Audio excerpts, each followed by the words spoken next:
I'm going to start with an easy one, the on-court stuff. The never-ending, crappy officiating from the WNBA. The incompetence of this officiating. The latest blatant example came against Minnesota when Sophie Cunningham, of course, guard for the Indiana Fever, she took a hard elbow to the face from forward Nia Coffey. I couldn't believe her head wasn't still attached. So you would have thought, oh, there's a foul called on the Minnesota player Coffey. Now, there was a foul called, but remarkably, it was on Sophie Cunningham. That's right. And then they went to video review, and I thought, I was watching the game. They went to video review, the officials, and I thought, oh, they'll straighten this out. It's obvious a misunderstanding. They want to get the call right, and that's why we have video. They stood over that video longer than any human should have. And guess what? Did they reverse the call? Did they make it a non-call? Did they give Coffey the call, meaning that she was the guilty party? No. They stayed with their first decision. They said, no, Sophie Cunningham deserved the foul. And Sophie's like looking up and like, are you kidding me? My issue was, unless I missed it, I didn't see Sophie Cunningham's head coach, Stephanie White, come to her aid like all head coaches should when, number one, their player gets elbowed in the face, and number two, when they did not get the call that they deserved that would have helped the team. Now, Indiana ends up losing to Minnesota. I think it was by 8 points, but this is ridiculous. Were the officials trying to send a message to Sophie Cunningham? I know she's the most polarizing player in the league, but be better. How many times do we have to say this? They are the worst officiating. It's the worst officiating I've ever seen in any professional sport. And they don't change my mind. So listen, now we have to talk about the other part of Sophie Cunningham. Yes, I mentioned she's the most polarizing player in the WNBA, probably in all of sports right now, since she, made it clear what she's passionate about. She spoke about allowing what she called biological men playing on a women's sports team or being in a girls' locker room.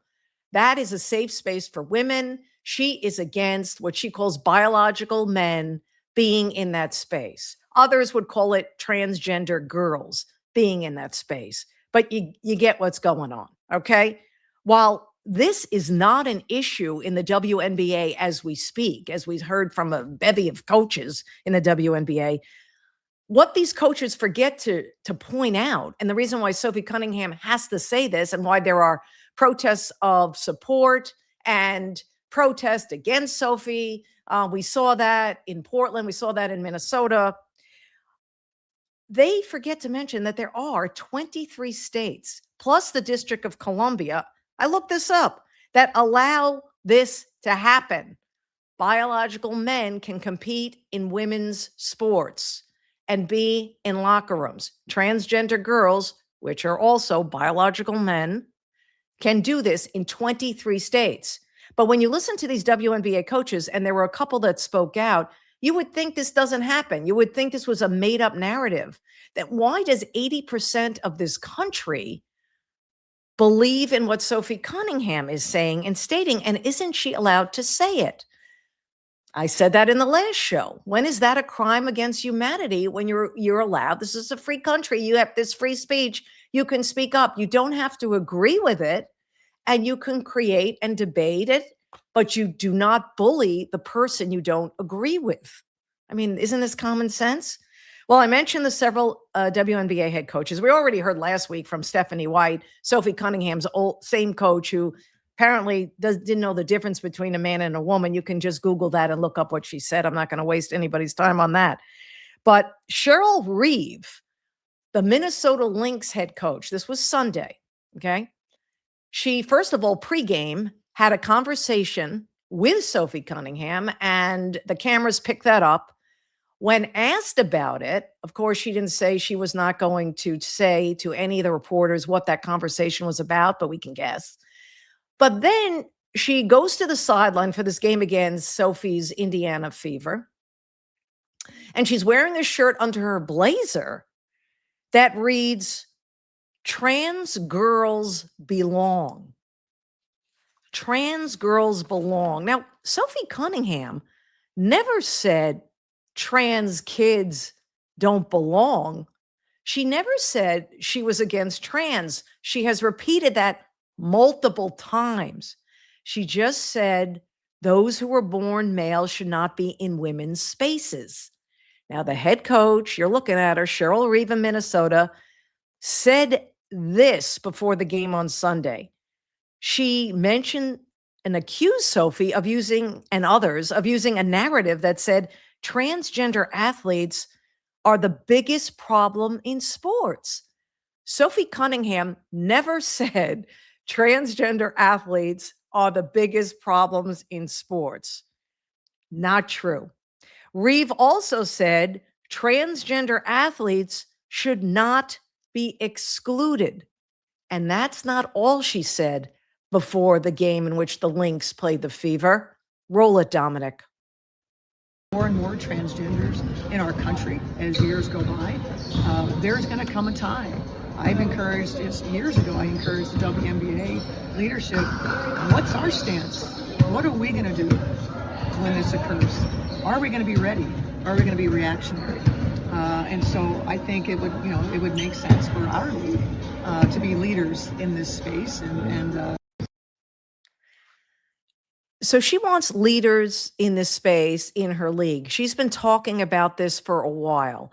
As we all know, this situation has not affected the WNBA. And that's why a lot of WNBA coaches are saying, why are you even talking about this?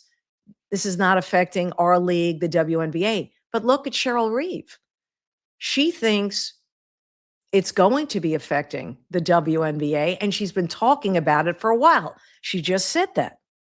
Also Sunday, following Cheryl Reeve talking about how she felt, and she told her thoughts to the media, the